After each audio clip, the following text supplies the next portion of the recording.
Bom, o tema a ser falado pelo grupo é a Revolução Farroupilha, e o grupo é composto por Ana Luísa, Guilherme Weber, Cauã, Leônidas, Maicon, Renato e Thomas.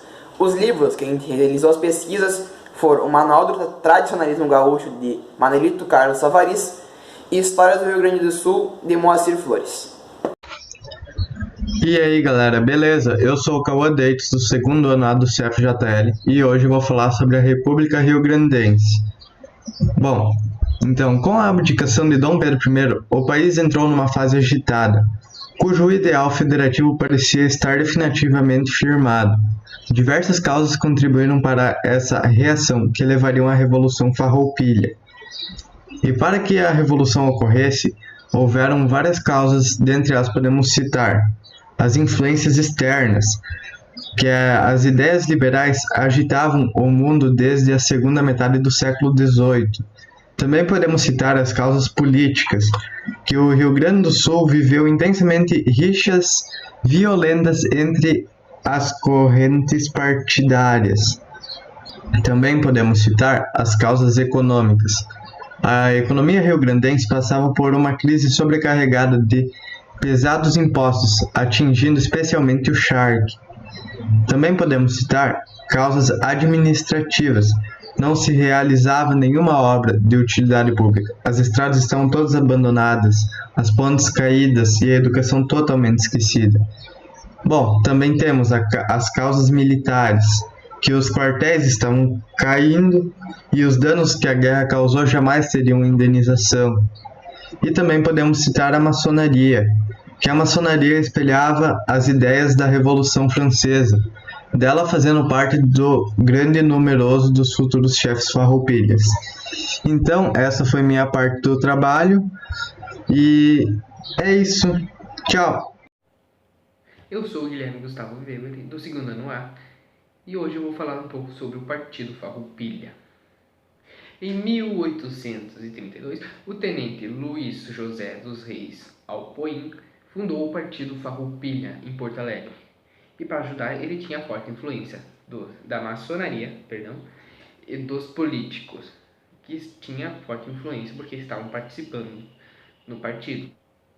Em 1833, o Bento Gonçalves indicou o juiz Antônio Rodrigues Fernandes Braga, um moderado republicano, para o cargo de presidente da província. E então ele simplesmente sumiu. Mais tarde, os integrantes do partido começaram a se revoltar, porque eles não estavam sendo mais ouvidos pelo Império. Então, em 18 de setembro de 1835, eles bolaram um plano para tomar a capital, que no caso era Porto Alegre. E acabou sendo executado esse plano em 20 de setembro. Já como república, o Rio Grande do Sul, a República Rio-Grandense, primeiramente o jornal O Povo, que representava o governo. Depois esse foi substituído pelo jornal O Americano, no ano de 1842, quando a sede da República era no Alegrete. Oi, professor Thomas, e eu vou falar sobre o movimento Farroupilha. E a primeira fase do movimento Farroupilha, ela começou 20 de setembro de 1835 e foi até 11 de setembro de 1836 com a Batalha da Ponte da Azenha. E nesse mesmo dia, os revolucionários eles queriam tomar a cidade de Porto Alegre e eles conseguiram. E isso tudo se caracterizou pela remoção do presidente Braga, pelo governo do vice-presidente Marciano, por vários combates e também pela atuação da esquadrilha liberal. A luta entre os farroupilhas e os imperiais, ela prolongou-se por mais 9 anos e por isso se tornou a maior luta civil do Brasil. Os principais motivos desse aumento foram que, em 15 de julho de 1836, o Major Marques de Souza e o Marechal João de Deus conseguem recuperar Porto Alegre e desalojando todos os farroupilhas para sempre da capital. E eles também recolocaram na presidência o Araújo Ribeiro e, além disso, os revolucionários nunca mais conseguiram tomar a cidade de Porto Alegre. Outro motivo por esse aumento foi que em 11 de setembro de 1836, o general farroupilha Antônio de Souza, que era dos republicanos, venceu o legalista Silva Tavares no combate do Ceival. e o mesmo proclamou a República Rio-Grandense. Os Farroupilhas oferecem a Bento Gonçalves a presidência da República, e também essa república foi a primeira instaurada no território brasileiro. Outro motivo para esse aumento foi que, enquanto Bento Gonçalves estava preso, eles elegeram Gomes Jardim à presidência e também os farrapos fundaram uma nova nação. Após a proclamação da República, já no dia 4 de outubro de 1836, na Ilha do Fanfa, do Rio Jacuí, Bento Gonçalves e outros líderes farroupilhas eram presos por Bento Manuel Ribeiro. Então, Bento e esses outros líderes foram mandados para um presídio no Rio de Janeiro. Lá eles tentaram escapar e foram levados para o Forte do Mar, na Bahia. Lá no Forte do Mar, eles receberam apoio da maçonaria, que teve forte influência na Revolução Farroupilha, e eles conseguiram, a maçonaria no caso, conseguiu tirar esses líderes farroupilhas da prisão e trazer eles de volta para o Rio Grande do Sul.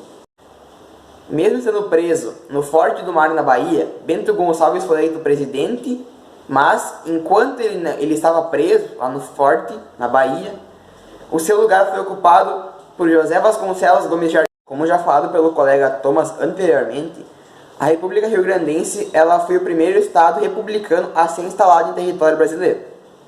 Ele teve 3 capitais durante o período da guerra, que foi de 35 a 1845, que no caso foram Piratini, da data de 10 de novembro de 1836 a 14 de fevereiro de 1839, Caçapava, de 14 de fevereiro de 39 a 23 de 3 de 1840, e Alegrete, de 15 de julho de 1842 até o final da Revolução.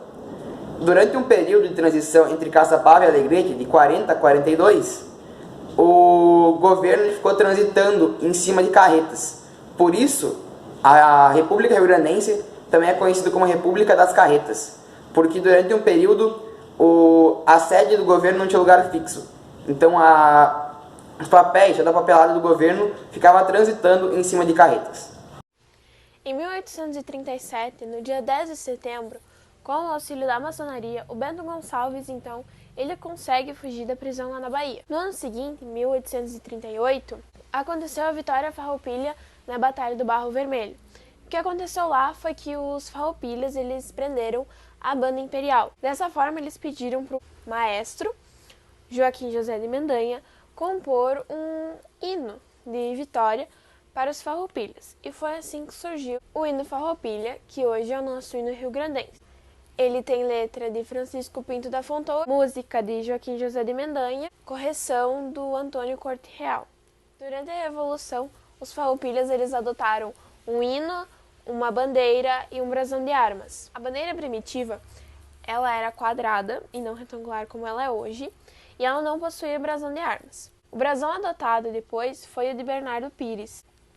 Aqui nós temos a bandeira primitiva, que ela era aqui nós temos a cor amarela e a cor verde, que alguns dizem que são as cores da bandeira do Brasil, dividida por uma faixa vermelha representando os farroupilhas. E o lenço de Bernardo Pires, que depois foi usado como brasão, esse aqui. O povo que circulou de 1838 a 1840, ele serviu como órgão oficial dos decretos e proclamações da República. Então, numa tentativa da expansão da Revolução Farroupilha, que foi de 1835 até 1845, um grupo dos farrapos liderado por David Canabarro fundou a República Catarinense, em Laguna. O italiano Giuseppe Garibaldi deu apoio naval. Desde a retomada de Porto Alegre em 1836 pelas forças do Império durante a Guerra dos Farrapos, as principais vias fluviais e portos do Rio Grande do Sul eram controladas pelo Império. Devido à guerra, muitos gaúchos migraram para Santa Catarina. Alguns desses atuaram como contrabandistas para os farroupilhas, fornecendo armas e munições. As forças farroupilhas chegaram à Vila de Lages em março de 1838 e buscavam conquistar a Laguna como um porto para acesso ao Atlântico. Nesse intento, no início de julho de 1839, transportaram 2 lanchões por terra até o rio Tramandaí, desceram até o oceano e subiram até a Vila de Laguna, comandados por Garibaldi. O lanchão por ele comandado naufragou, morrendo boa parte da população. Garibaldi nadou até a praia e foi ajudado por habitantes de Aranguá. Canabarro comandou as forças por terra. O município de Laguna possuía na época cerca de 12 mil habitantes, sendo mais que 2 mil deles eram escravos. Em julho de 1889, os farroupilhas atacaram, dominaram e saquearam Laguna. Após um combate inicial com alguns mortos, os imperiais no caso. Em menor número retiraram-se para defender Desterro, que atualmente é Florianópolis. Os farroupilhas continuaram avançando para norte até serem contidos pelas forças imperiais, próximo ao Morro dos Cavalos, atualmente no município de Palhoça. Em 29 de julho, a Câmara Municipal de Laguna, presidida por Vicente Francisco de Oliveira, proclamou a nova república, com o nome de Estado Catarinense Livre e Independente. A República Juliana, após o mês de julho, foi governada inicialmente por Canabarro e seria um Estado federado da República Rio-Grandense, proclamada em 1836. No dia 9 de novembro de 1842, o Barão de Caxias assume a presidência da província e também o comando das armas imperiais. Houve a organização do exército que chegou por volta de 12 mil homens. Caxias ocupou aos poucos cidades, vilas, povoados e também espaços rurais. Contratou costureiras para a confecção de fardamentos para as tropas imperiais e também puniu rigidamente o saque e o desrespeito às famílias republicanas. Como também, com suas estratégias, conquistou a simpatia e a confiança da população. No dia 1º de dezembro de 1843, Farroupilhas instala a Assembleia Constituinte em Alegrete. Já em 1844, Almofre Pires acusa Bento da morte de Antônio Paulino de Fontoura, então deputado posicionista. No dia 27 de janeiro de 1844, as águas do arroio Sarandi, onde duelaram Bento Gonçalves e Anofre Pires por questão de honra, Anofre foi ferido por espada e morreu. Já Bento Gonçalves retirou-se da Revolução e também entregando a presidência. Já no dia 9 de novembro de 1844, Caxias ordenou Francisco Pedro de Abreu para que atacasse o acampamento dos porongos. O general David Canabarro desarmou os negros do exército que estavam acampados em porongos. E no dia 13 e 14 de novembro de 1844, Abreu massacrou os negros e permitindo só que os brancos e os indígenas que fugissem. Em 1845, no dia 22 de fevereiro, segundo Manuelito Carlos Tavares, e no dia 1º de março de 1845, segundo Moacir Flores, no município de Dom Pedrito, a paz de Ponte Verde era assinada por Caxias, Davi Canabarro e Antônio Vicente da Fontoura. O tratado ele ficou conhecido como a Paz de Ponte Verde.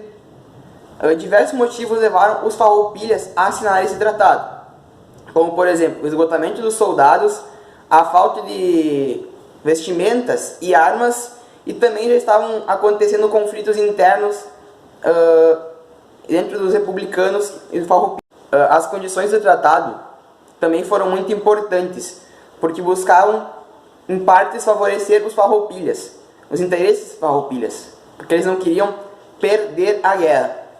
Então, dentre os principais pontos do tratado estão que o presidente da província, que no caso o Rio Grande do Sul voltaria a pertencer ao Brasil, seria indicado pelos farroupilhas. Os farroupilhas acabaram indicando um opositor deles, que era o Caxias. Por quê? Porque o Caxias ele tinha um grande respeito pelo povo, ele se preocupava com as famílias, então por isso os farroupilhas indicaram ele. Um ponto importante é que a dívida nacional tinha que ter sido paga pelo Império, então os gaúchos não iam sair mal nessa guerra.